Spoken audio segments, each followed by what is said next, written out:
Au commencement était le Verbe, et le Verbe était la parole de Dieu, et le Verbe était Dieu.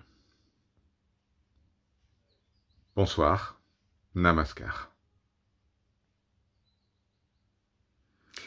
Ces premiers versets du prologue de l'évangile de Saint Jean illustrent la puissance des mots.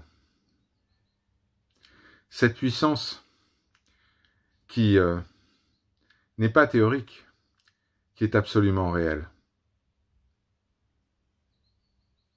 Dans le monde, les mots ont un sens, les mots ont une puissance. Les mots peuvent détruire, les mots peuvent construire, les mots peuvent tout changer. Lorsque vous entendez un mot, une image apparaît dans votre tête. Ce phénomène a été pour la première fois évoqué par le philosophe autrichien Ludwig Wittgenstein dans son livre Le traité philosophique.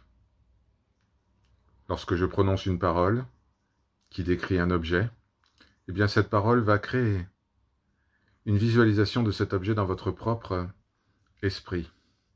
Ainsi, nous ne faisons pas simplement qu'échanger des sons. Les sons se transforment en images. Le problème, c'est lorsque nos propres perceptions produisent une image bien différente du sens initialement souhaité par celui qui nous parle.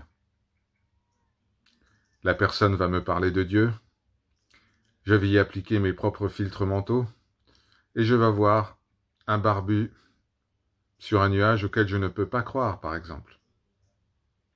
Alors que l'image que la personne a voulu me transmettre était probablement bien différente. Peut-être c'était justement l'absence d'image. Pareil pour toutes les expressions comme le monde, comme les autres. Mais soyons plus simples, prenons l'image d'une personne. Quelqu'un va parler de vous. C'est-à-dire qu'il va parler d'une image qui s'est formée dans sa tête. Une image très partielle, car ses sens et son intellect ne peuvent que capter très imparfaitement votre véritable nature. Donc, cette personne veut vous transmettre une image dégradée. Vous recevez cette image, et cette image va encore plus se dégrader en fonction de vos propres conditionnements, de vos propres tendances, de vos propres préjugés. Alors, cette image du soi ou de soi est totalement déformée, complètement déformée. Comment peut-on faire confiance à une telle image ? Donc, avant de prendre tout au pied de la lettre, il faut bien avoir conscience de ce phénomène de transmission des images.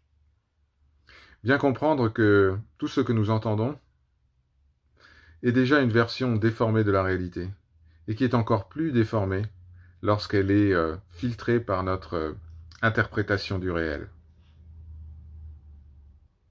La réalité est indescriptible. La réalité est au-delà des images. La réalité ne peut être enfermée dans aucun signifiant, dans aucun concept. Si nous nous souvenons de cela, alors nous arrêtons de perdre du temps à essayer de décrypter les images qui nous sont envoyées par ce que nous appelons les autres, ou par les images que nous produisons nous-mêmes dans notre mental. Et nous focalisons notre attention uniquement sur ce qui est au-delà de toute image, sur ce qui est appelé Parabrahman, la réalité une et absolue.